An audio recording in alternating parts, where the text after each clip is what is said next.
Hello साथियों, आज सभी का स्वागत है आपके अपने यूट्यूब चैनल विजय मेरिया पे। तो आज की क्लास में अपन इलेक्ट्रोकेमिस्ट्री के पीवाईक्यू क्वेश्चंस सोल्व करेंगे। तो लास्ट क्लास में अपन ने केमिकल काइनेटिक्स के पीवाईक्यू क्वेश्चंस देखे थे और आपका अच्छा रिस्पॉन्स रहा था।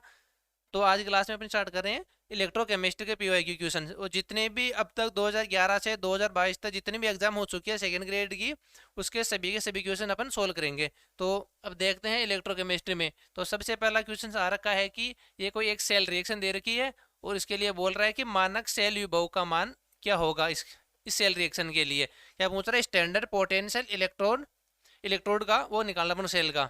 तो ई नोट सेल निकालना है अपन को। क्या निकालना है? ई नोट सेल। ई नोट सेल वो कैसे निकालते हैं अपन? ई नोट कैथोड माइनस ई नोट एनोड। ई नोट कैथोड ये क्या है? ये है कैथोड का स्टैंडर्ड रिडक्शन पोटेंशियल। ये क्या है? किसका? कैथोड का मानक अपचयन विभव है। क्या ये कैथोड का?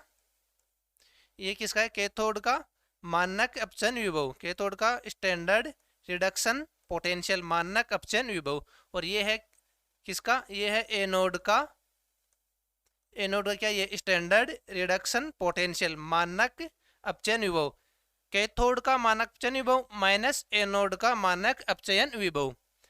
तो इसको ऐसे लिखते हैं फॉर्मूला को। तो अब निकालते हैं इनोड सेल। तो इनोड सेल कैसे निकालेंगे? Inode cathode. तो कैथोड का मानक अपचयन वो कितना दे रखा है? अब इसमें अपन को दे नहीं रखा कि कौन सी रिएक्शन एनोड पे होगी, कौन सी रिएक्शन है कैथोड पे होगी। तो ये क्या है? ये क्या होता है? ये है साल्ट ब्रिज। ये है साल्ट ब्रिज। तो साल्ट ब्रिज के लेफ्ट साइड में जो भी दे रखा होता है वो क्या होता है? एनोड होता है। लेफ्ट साइड में है ये। लेफ्ट साइड वाला क्या होगा? ये वाला एनोड भाग। और जो राइट साइड में है, राइट साइड में ये है कौन सा कंपार्टमेंट है? ये कौन सा पार्ट है? ये कैथोड पार्ट होता है। तो ये वाला एनोड ये होता है कैथोड का। तो अब निकालना है अपन को कैथोड का रिडक्शन, सॉरी कैथोड का स्टैंडर्ड रिडक्शन पोटेंशियल। तो कैथोड पर कौन सी रिएक्शन होगी? कॉपर वाली। तो कॉपर वाली का ये क्या दे रखा है? यहाँ पे स्टैंडर्ड रिडक्शन पोटेंशियल दे रखा है। कितना दे रखा है? -0.17 वोल्ट। Minus anode. एनोड कौन सा होगा? जिंक।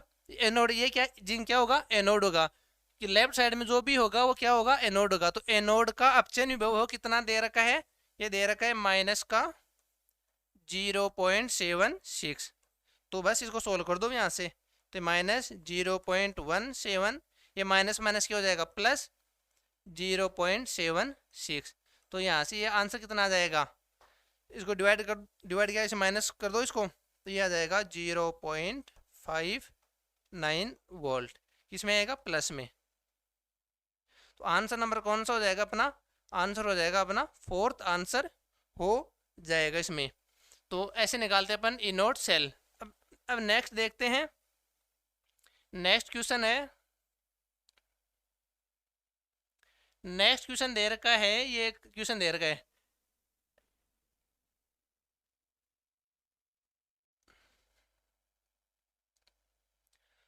नेक्स्ट क्वेश्चन दे रखा है कि 25 डिग्री सेंटीग्रेड पर सोडियम एसीटेट हाइड्रोक्लोरिक अम्ल सोडियम क्लोराइड की अनंत अनुता पर मोलर चालकता दे रखा है। क्या दे रखा है? ये मोलर चालकता। और मोलर चालकता है वो कितनी दे रखी है? इसने इसमें बता रखा है। तो मोलर चालकता ये इतनी इतनी दे रखी है। तो ये बोल रहा है कि एसिटिक अम्ल की अनंत अनुता पर क्या निकालना है? मोलर चालकता। इन्फिनिट डाइल्यूशन पर क्या निकालना है? Molar conductance. किसकी? एसिटिक एसिड की अपन क्या निकालना है? Molar conductance at infinite dilution पर एसिटिक एसिड की। तो कैसे निकालेंगे अपन? तो सबसे पहले डाटा लिख लेते हैं। डाटा क्या दे रखा है? Sodium acetate. क्या दे रखा है? मोलर अनंत, मोलर, ये दे रखा है ना मोलर चालकता। तो मोलर चालकता किसकी दे रखी है? इन्फिनाइट पर, अनंत पर क्या दे रखी है? किसकी? Sodium acid. सोडियम एसिड क्या होता है? CH3COO Na। इसकी मोलर चालकता है वो कितनी दे रखी है? 91। ये है 91। फिर दे रखी है किसकी? हाइड्रोक्लोरिक अम्ल की अनंत अनुताप पर। तो अनंत अनुताप पर हाइड्रोक्लोरिक अम्ल की मोलर चालकता है वो कितनी दे रखी है? 426.16। 426.1 ये 6 हो गया। और फिर दे रखा है सोडियम क्लोराइड की। सोडियम क्लोराइड की कितनी दे रखी है? अनंत अनुताप पर मोलर चालकता 1 26.45 ये दे रखी है। अब निकालना है अपन को क्या, एसिटिक एसिड की अनंत अनुता पर क्या निकालनी है, मोलर चालकता, मोलर कंडक्टेंस की इसकी एसिटिक एसिड की। तो वो कैसे निकालेंगे अपन, कोलराउस लॉ लगा देंगे। क्या लगा देंगे, कोलेराउस लॉ।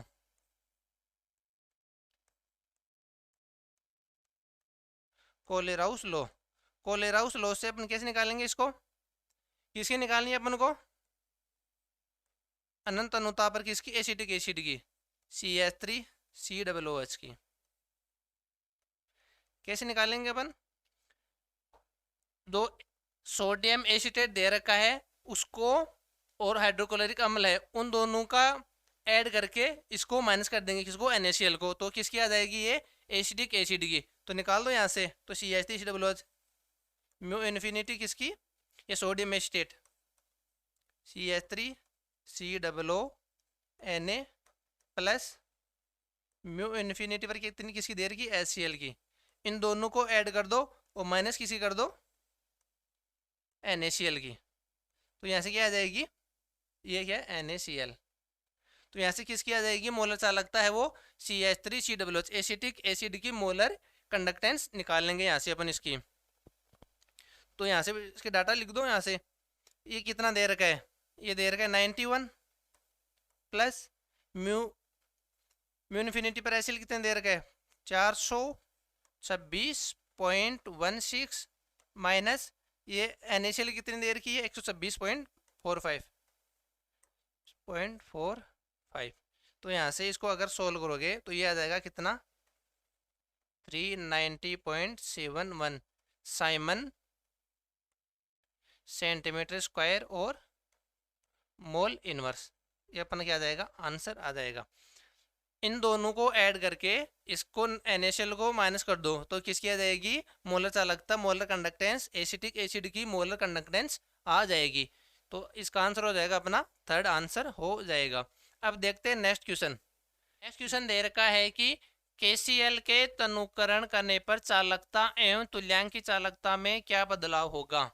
तो डाइल्यूशन या तनुकरण करते हैं अपन, तो यहाँ पे ये चालकता नहीं दे रखा है, ये यहाँ पे क्या दे रखा है, ये कंडक्टिविटी और इक्विवेलेंट कंडक्टेंस की बात करें तो ये क्या, कंडक्टिविटी या फिर इसको बोलते हैं विशिष्ट चालकता, स्पेसिफिक कंडक्टिविटी।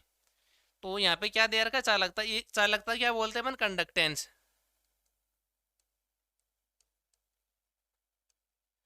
यहाँ पे चालकता की बात नहीं कर रहा है, ये कंडक्टर की बात नहीं कर रहा है, ये बात कर रहा है किसकी, कंडक्टिविटी की।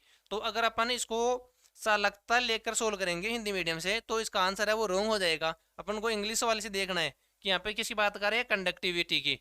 तो कंडक्टिविटी की डाइल्यूशन करने पर, डाइल्यूशन करेंगे तो जो कंडक्टिविटी है,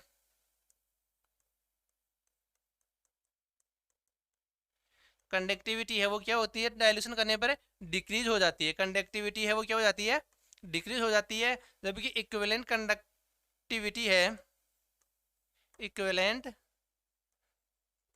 कंडक्टिविटी, इक्विवेलेंट कंडक्टिविटी है वो क्या होती है, इंक्रीज हो जाती है डाइल्यूशन करने पर। तो डाइल्यूशन जैसे अपन तनुकरण करेंगे तो जो इसकी चालकता है या विशिष्ट चालकता है वो क्या होगी, डिक्रीज हो जाएगी। और जो तुल्यांक चालकता है वो डाइल्यूशन करने पर क्या हो जाती है, इंक्रीज हो जाती है। तो इसका आंसर देख लो, डिक्रीज और इंक्रीज, तो कम होगी और क्या होगी, ये बढ़ेगी। तो आंसर नंबर अपना किस क्या हो जाएगा, इसका आंसर हो जाएगा थर्ड आंसर हो जाएगा। तो अब देखते हैं नेक्स्ट क्वेश्चन। तो नेक्स्ट क्वेश्चन दे रखा है,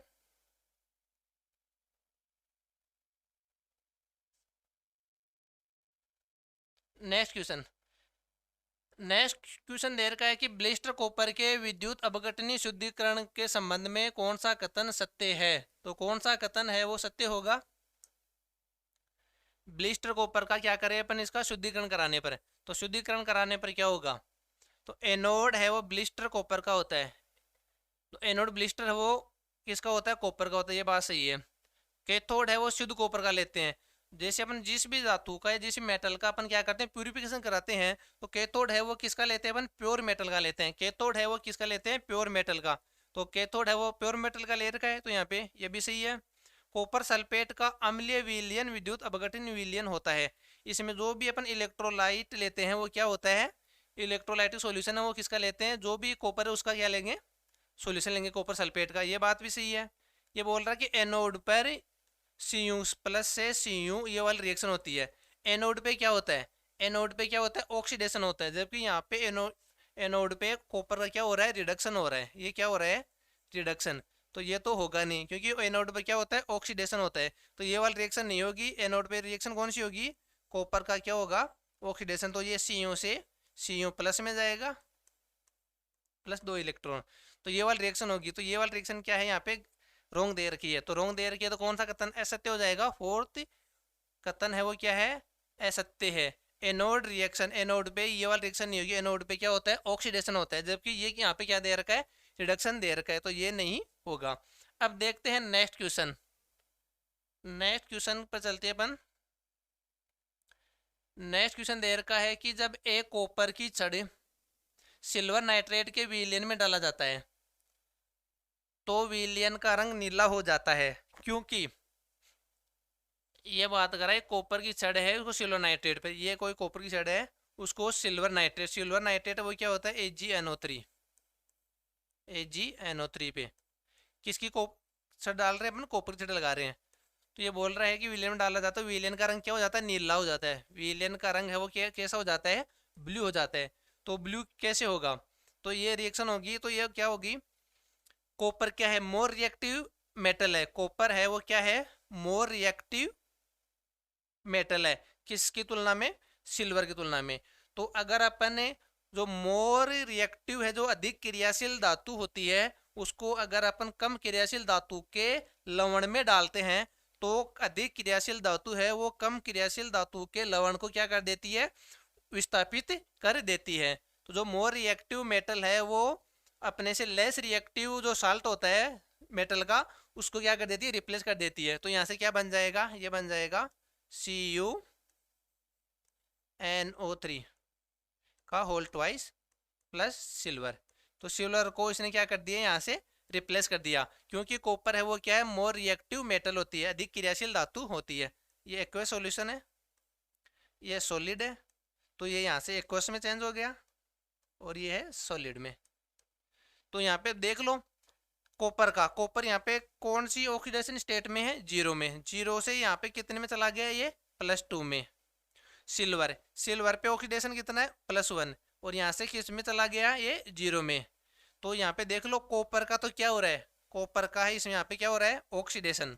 कॉपर का तो क्या हो रहा है, ऑक्सीडेशन हो रहा है। कॉपर का क्या हो रहा है, ऑक्सीडेशन।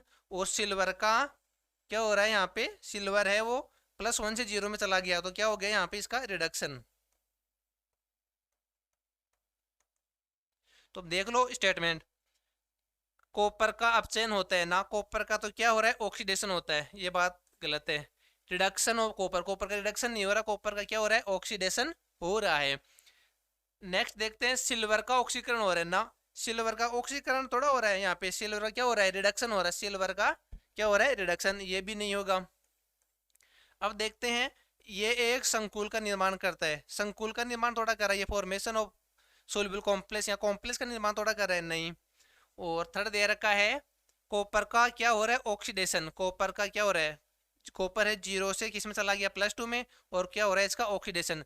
तो आंसर हो जाएगा अपना, ये स्टेटमेंट सही है, ये वाला गलत है। तो आंसर हो जाएगा अपना थर्ड, कॉपर का क्या हो रहा है, यहाँ पे ऑक्सीडेशन हो रहा है, ऑक्सीकरण हो रहा है। तो चलो अब देखते हैं नेक्स्ट क्वेश्चन। नेक्स्ट क्वेश्चन है, नेक्स्ट क्वेश्चन की बात करते हैं अपन। यहाँ पे ये दे रखा है कि 25 डिग्री सेंटीग्रेड पर विद्युत अपघटनी सेल, ये कोई दे रखा है सेल, इसका सेल विभव का मान इतना दे रखा है। तो ये बोल रहा है कि साम्य स्थिरांक का मान क्या होगा। अब उन्होंने क्या करना है, इक्विलिब्रियम कांस्टेंट है उसको कैलकुलेट करना है, किसका, इस सेल रिएक्शन का। तो इक्विलिब्रियम कांस्टेंट है और इनोट सेल, इन दोनों में रिलेशन क्या होता है, इन दोनों में रिलेशन आपको याद होना चाहिए। इनोट सेल इक्वल टू 0.059/n, और ये हो गया लॉग के इक्विवेलेंट। इनोट सेल और लॉग सॉरी के इक्विवेलेंट में क्या रिलेशन होता है, ये वाला फॉर्मूला होता है किसका, के इक्विवेलेंट निकालने के लिए। तो अभी यहाँ से ये दे रखा है कि एन क्या होता है, इलेक्ट्रॉन स्थानांतरित होने वाले, ट्रांसफर होने वाले इलेक्ट्रॉनों की संख्या, ये क्या है, इलेक्ट्रॉनों की संख्या बताता है। तो यहाँ से ई नोट सेल निकालना, सॉरी के इक्विवेलेंट निकालना अपन समय स्थिरांक का मान। तो ई नोट सेल का मान कितना दे रखा है इस सेल रिएक्शन के लिए, 0.59 इक्वल टू 0.059 अपॉन एन। कितने इलेक्ट्रॉन ट्रांसफर हो रहे हैं, 2 इलेक्ट्रॉन। कितने इलेक्ट्रॉन ट्रांसफर हो रहे हैं, 2 इलेक्ट्रॉन। तो एन की वैल्यू आ गई यहाँ पे 2, और यहाँ से निकालना अपन को लॉग के इक्विवेलेंट, के इक्विवेलेंट निकालना है। तो यहाँ से ये हो जाएगा पॉइंट, ये इससे कितना कैंसिल हो जाएगा, 0.1, इसको 0.1 यहाँ से इसको पॉइंट हटाएंगे तो यहाँ पे कितना हो जाएगा, ये 10, ये कितना हो जाएगा 10। तो यहाँ से लॉग के इक्विवेलेंट कितना हो जाएगा, 20 हो जाएगा। ये इधर आ जाएगा 2 इंटू ये कितना है 10 है, ये है 10 है। तो यहाँ से निकालो, इसका एंटी लॉग लोगे, एंटी लॉग ले लेना। यहाँ से मैं यहाँ लिख देता हूँ इसको, एंटी लॉग। एंटी लॉग लेने पर के इक्विवेलेंट है वो कितना हो जाएगा, 10 की पावर 20। यही अपना क्या हो जाएगा, आंसर हो जाएगा। तो देख लो 10 की पावर 20 वाला कौन सा ऑप्शन है, थर्ड ऑप्शन आंसर हो जाएगा अपना, थर्ड आंसर। एकदम एग्जीक्यूशन दे रहा है, केवल फॉर्मूला याद होना चाहिए अपन को, फॉर्मूले में डायरेक्ट अपन को डाटा रखना है और यहाँ से कैलकुलेशन करनी है, बस इतना सा ही है। अब देखते हैं नेक्स्ट क्वेश्चन। नेक्स्ट क्वेश्चन है कि ये दे रखा कि जब एक फेराडे विद्युत को क्यूप्रिक लवण के विलयन से गुजरा जाए तो मुक्त होने वाले कॉपर का भार कितना होगा। तो कॉपर का भार निकालना है। तो यहाँ से निकालो कॉपर का भार, कैसे निकालेंगे, फेराडे लॉ लगा दो। कौन सा फेराडे लॉ का कौन सा रूल लग जाएगा यहाँ पे, फर्स्ट लॉ। तो फर्स्ट लॉ क्या होता है, W इक्वल टू ZQ, और यहाँ से हो जाएगा ये W equal to E upon 96,500 into Q, ये वाला पूरा लागू हो जाएगा यहाँ से। तो ये बोल रहा है कि एक फेराडे विद्युत को क्यूप्रिक लवण के विलयन से गुजारा जाए तो मुक्त होने वाले कॉपर का भार कितना होगा, अपन को W निकालना है। तो W कैसे निकालेंगे, यहाँ से अपन, ये क्या है, ये क्या होता है, तुल्यांक भार, इक्विवेलेंट वेट। तो तुल्यांक भार कैसे निकालेंगे अपन, तुल्यांक भार है वो कैसे निकालेंगे, भार अपॉन वैलेंस फैक्टर से, एटॉमिक वेट से, या तो एटॉमिक वेट है या मोलिक्यूल है तो molecular weight, atomic weight upon valency factor, valency factor. तो कॉपर का निकालेंगे, कॉपर का अणुभार कितना दे रखा है, 63.5। तो E equal to 63.5 upon valence factor copper. तो कॉपर का लवण कौन सा है, ये यहाँ पे कॉपर का लवण कौन सा है, CuSO4, ये है CuSO4। तो कॉपर पे कितना चार्ज है, +2, कॉपर पे क्या है, +2 चार्ज। तो वैलेंस फैक्टर कितना हो गया, 2। तो E की वैल्यू ये आ जाएगी अपने पास। और ये दे रखा कि एक फेराडे, तो एक फेराडे है उसका चार्ज है वो कितना होता है, 96,500। तो यहाँ पे एक फेराडे है वो, एक फेराडे का आवेश है वो, चार्ज है वो कितना होता है, क्योंकि वैल्यू कितनी हो जाएगी, 96,500। तो यहाँ फॉर्मूले में रख दो ये डाटा। तो W equal to E, E की वैल्यू कितनी है, 63.5 अपॉन 2 इंटू Q, Q का मान कितना हो जाएगा, 96,500, और ये नीचे दे रखा है 96,500। तो 96,500 96,500 से 96,500 कैंसिल हो जाएगा। तो यहाँ से W आ जाएगा 63.5 अपॉन 2। तो यहाँ से W आ जाएगा कितना, इसका भाग दोगे तो 31.75 ग्राम। तो मुक्त होने वाला कॉपर का भार है वो कितना हो जाएगा, 31.7 ग्राम हो जाएगा। आंसर नंबर अपना हो जाएगा सेकंड हो जाएगा। अब देखते हैं नेक्स्ट क्वेश्चन। नेक्स्ट क्वेश्चन है कि अधोलिखित इलेक्ट्रोडों में किस इलेक्ट्रोड के विभव का मान pH पर निर्भर नहीं करता। तो किसका मान है वो pH पर निर्भर नहीं करेगा। जो ग्लास इलेक्ट्रोड होते हैं इसका मान है वो pH पे क्या करता है, डिपेंड करता है। हाइड्रोजन इलेक्ट्रोड होते हैं इसका भी pH पे क्या करता है, डिपेंड करता है। जो क्वीन हाइड्रोजन इलेक्ट्रोड होते हैं इसका भी है वो pH पे क्या करता है, निर्भर करता है, डिपेंड करता है। जो कैलोमल इलेक्ट्रोड होते हैं इसका मान है वो इसका इलेक्ट्रोड विभव का मान है वो पीएच पे डिपेंड नहीं करता है, पीएच पे डिपेंड नहीं करता। इन तीनों का तो क्या करता है, पीएच पे डिपेंड करता है, इसका डिपेंड नहीं करता है। तो ये तो बोल रहा है कि पीएच पर निर्भर नहीं करेगा। कौन सा डिपेंड नहीं करेगा, कैलोमल इलेक्ट्रोड। आंसर नंबर 4 हो जाएगा अपना। अब देखते हैं नेक्स्ट क्वेश्चन। नेक्स्ट क्वेश्चन दे रखा है, ये कोई इलेक्ट्रोडों के पोटेंशियल इनोट दे रखे हैं। तो ये बोल रहा है कि इस सेल का मानक विभव का मान कितना होगा। तो मानक विभव कैसे निकालेंगे अपन, तो मानक विभव है वो कैसे निकालते हैं अपन, इनोट सेल कैसे निकालते हैं, इनोट सेल है कैसे निकालते हैं, मैंने अभी पहले बताया था आपको कि इनोट कैथोड, कैथोड का अपचयन विभव माइनस एनोड का अपचयन विभव, कैथोड का अपचयन विभव माइनस एनोड का अपचयन विभव। तो अब यहाँ से अपन कैसे पता करें कि कौन सा कैथोड है और कौन सा एनोड होगा। अपन को इसमें ना तो इसमें कुछ दे रखा है ना कोई बता रखा है कि कौन सा कैथोड है कौन सा एनोड होगा।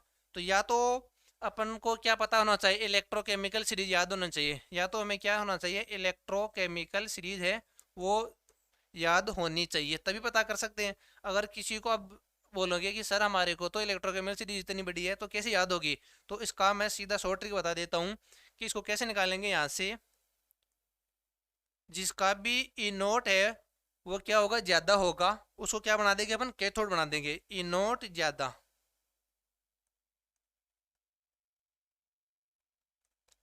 इनोट ज्यादा मतलब अधिक, सॉरी यहाँ पे जिसका भी इनोट है वो अधिक होगा, जिसका भी इनोट है वो क्या होगा, अधिक, माइनस इनोट कम। जिसका भी इनोट अधिक होगा उसको बना देंगे अपन क्या, कैथोड बना देंगे, और जिसका भी इनोट है वो क्या होगा, कम होगा, उसको बना देंगे अपन एनोड बना देंगे। तो अब देख लो यहाँ से इनोट है वो अधिक किसका दे रखा है, किसका दे रखा है, इसका तो दे रखा है माइनस का 0.4 वोल्ट, इसका दे रखा है प्लस का 0.3 वोल्ट। तो सबसे ज्यादा कौन सा है, कॉपर का, तो कॉपर को क्या बना देंगे अपन, कैथोड। तो कैथोड बना दो, तो डाटा यहाँ पे लिख दो। सबसे अधिक किसका है, ये 0.34, माइनस कम है उसको बना दो एनोड। तो कम किसका है, कैडमियम का, कितना दे रखा है, माइनस का 0.40 वोल्ट, ये दे रखा है माइनस का 0.40। तो ये क्या हो जाएगा, माइनस माइनस प्लस हो जाएगा, ये हो गया 0.34 प्लस 0.40। तो ये यहाँ से कितना आ जाएगा, इसको ऐड कर दो, तो ये हो जाएगा 0.74 वोल्ट। यही अपना क्या हो जाएगा, आंसर हो जाएगा, आंसर नंबर फर्स्ट हो जाएगा। तो कैसे निकालते हैं इनको, कि इनोट कैथोड का अपचयन विभव माइनस एनोड का अपचयन विभव।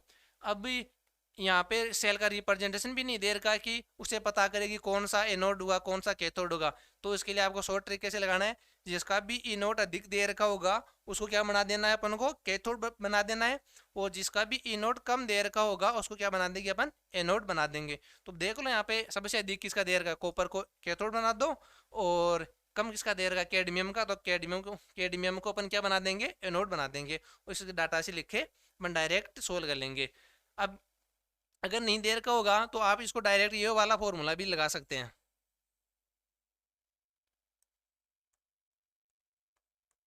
ई सेल है वो ई नोट अधिक माइनस ई नोट कम करके आप ऐसे डाटा निकाल सॉल्यूशन कर सकते हैं, आंसर निकाल सकते हैं। अब देखते हैं नेक्स्ट क्वेश्चन। नेक्स्ट क्वेश्चन दे रखा है,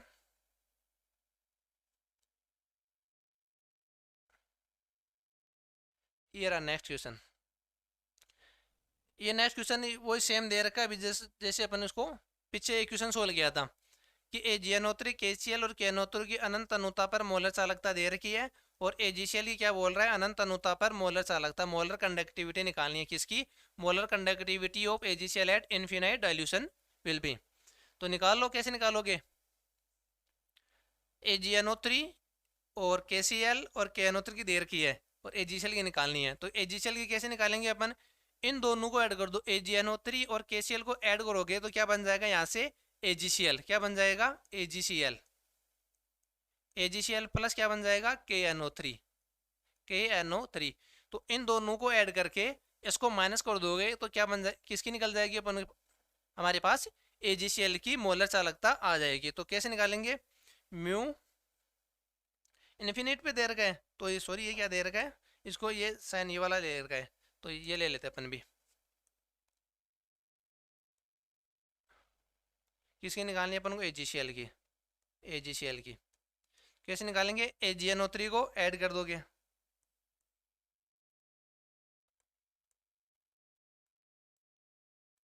AgNO3 प्लस मोलर चालकता किसकी, KCl की, माइनस किसी कर देंगे KNO3 की,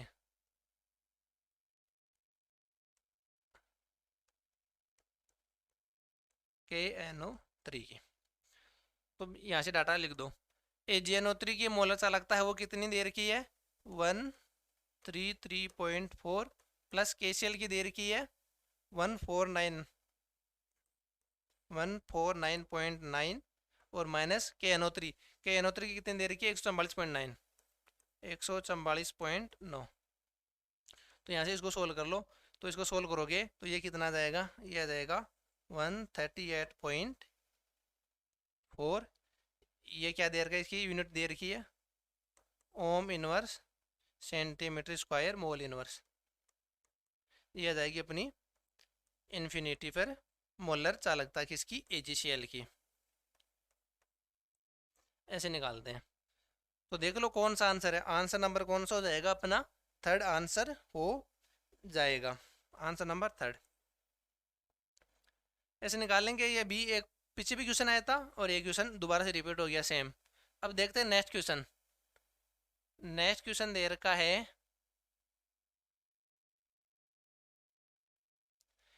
इन डेनियल सेल एनोड इज, कि डेनियल सेल में जो एनोड है वो किसका बना होता है, डेनियल सेल है उसमें एनोड वो किसका बना होता है, डेनियल सेल ऐसा है तो होता है, ये होता है डेनियल सेल जिसमें दो कंपार्टमेंट होते हैं, एक वाला ये और ये क्या, ये यहाँ पे कोई बैटरी लगी होती है,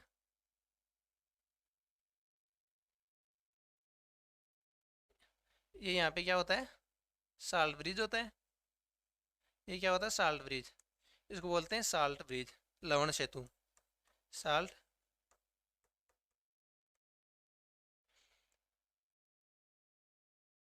इसमें ये कोई सॉल्यूशन बना हुआ है, मैंने मान लिया इसको, मान लिया क्या एनोड, ये है एनोड, सॉरी इधर वाला भाग है एनोड है,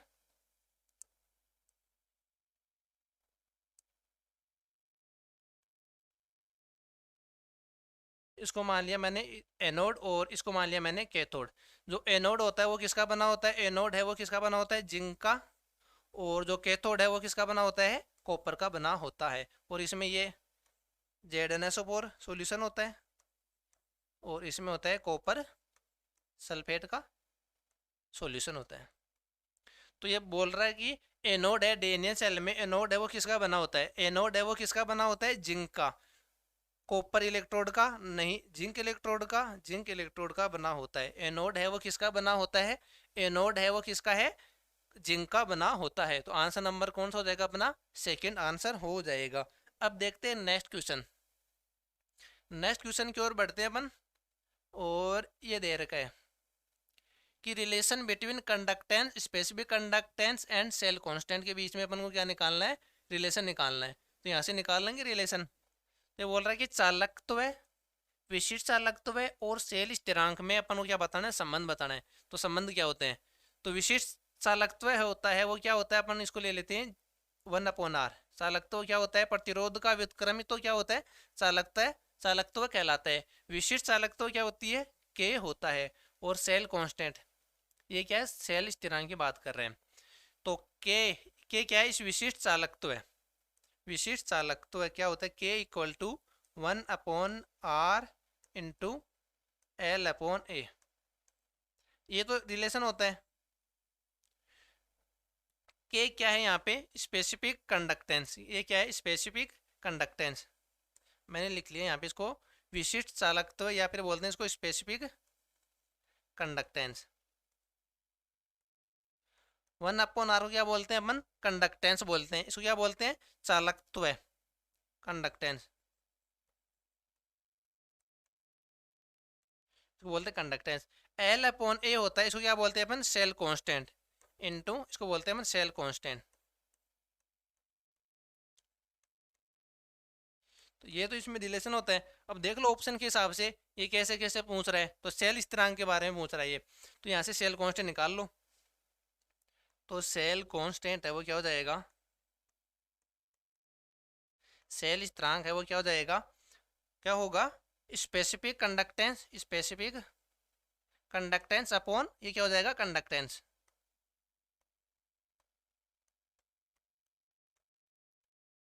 ये हो जाएगा। तो देख लो ऑप्शन कौन सा है? सेल स्थिरांक बराबर विशिष्ट, ये है सेल स्थिरांक। ये क्या है? सेल स्थिरांक, सेल स्थिरांक। स्पेसिफिक कंडक्टेंस, ये क्या है? विशिष्ट चालकत्व है, विशिष्ट चालकत्व है, विशिष्ट चालकत्व है अपॉन ये कंडक्टेंस क्या होता है? चालकत्व है।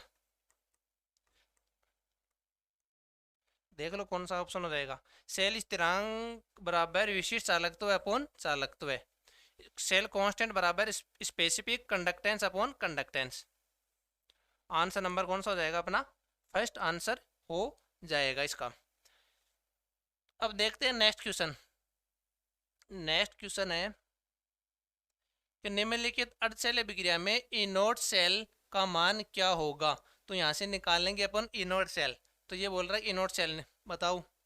तो इनोट सेल कैसे निकालते हैं? अभी ऐसे 2 क्वेश्चन तो आ चुके हैं, अभी 1 क्वेश्चन और आ चुका है। इनोट सेल है वो कैसे निकालते हैं अपन? कैथोड का अपचयन विभव, किसका? कैथोड का अपचयन विभव माइनस एनोड का अपचयन विभव, कैथोड का अपचयन विभव माइनस एनोड का अपचयन विभव। तो देख लो यहाँ से कौन सा कैथोड है कौन सा एनोड है, तो इसको यहाँ पे सेल का रिप्रेजेंटेशन भी नहीं दे रखा है, तो अपन पता नहीं कर सकते कि कौन सा एनोड होगा कौन सा कैथोड होगा। अगर ऐसे नहीं पता कर सकते हैं तो या तो अपन कैसे करेंगे? इलेक्ट्रोकेमिकल सीरीज याद होनी चाहिए। अगर इलेक्ट्रोकेमिकल सीरीज याद नहीं है तो अपन, अभी मैंने आपको एक शॉर्ट ट्रिक बताया था, जो भी कैथोड होता है उसको क्या, उसका है वो क्या होगा? ई नॉट है वो क्या होगा? अधिक होगा। ई नॉट अधिक, जिसका भी ई नॉट अधिक होगा उसको क्या बना देंगे अपन? कैथोड बना देंगे। माइनस जिसका ई नॉट है वो कम होगा उसको क्या बना देंगे अपन? एनोड बना देंगे। तो ए नॉट अधिक माइनस ए नॉट कम। तो ए नॉट अधिक किसका है? यहाँ से देख लो दोनों में से, ये दे रखा है 0.77 प्लस में और ये दे रखा है माइनस में 0.76। तो सबसे अधिक किसका है? आयरन का। तो आयरन को क्या बना देंगे अपन? कैथोड। तो सबसे अधिक किसका है? कैथोड का। तो यहाँ से लिख देंगे सबसे ई नॉट अधिक किसका है? 0.77 माइनस कम किसका है? जिंक का। ये माइनस 0.76 हो जाएगा। तो यहाँ से हो जाएगा ये 0.77 माइनस माइनस प्लस 0.76। तो ये टोटल कितना हो जाएगा? इसको ऐड कर दो, प्लस का 1.53 वोल्ट हो जाएगा। आंसर देख लो कौन सा हो जाएगा? आंसर हो जाएगा अपना सेकंड आंसर हो जाएगा। तो ये थे इलेक्ट्रोकेमिस्ट्री के पीवाईक्यू क्वेश्चन। जितने भी पीवाईक्यू क्वेश्चन आ रखे थे 2011 से 2022 तक, वो मैंने आपको सभी सोल्व करा दिए हैं। और अब नेक्स्ट क्लास में अपन नेक्स्ट टॉपिक लेके आएंगे। तब तक के लिए आपका बहुत बहुत धन्यवाद। और आगे से आगे चैनल को सब्सक्राइब कर दो और चैनल को क्या करो? शेयर कर दो अपने दोस्तों के साथ, ताकि उनका भी थोड़ा बहुत भला हो जाए। Thank you so much.